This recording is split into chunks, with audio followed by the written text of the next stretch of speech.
یک روزی وارد یک مومنتی بود که دیگه همین باوری نمی‌آمد سرخط این سر دادن مدال برگردن بودم این خونده سر چشمان توی روشیده مدال هم میگیرم نگاه میکنم خب نگاه میکنم اون چه امتحان جامعه شدم.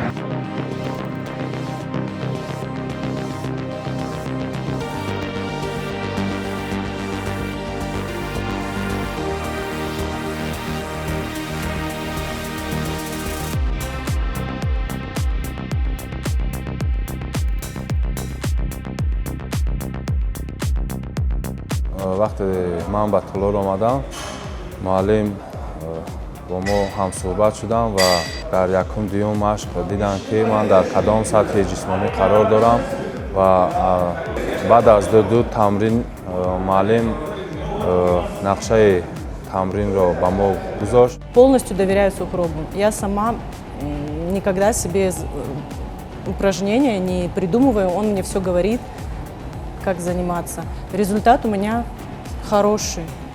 Я не то, что похудела, я не похудела, у меня мышцы подтянулись, и чувствовать себя стало лучше.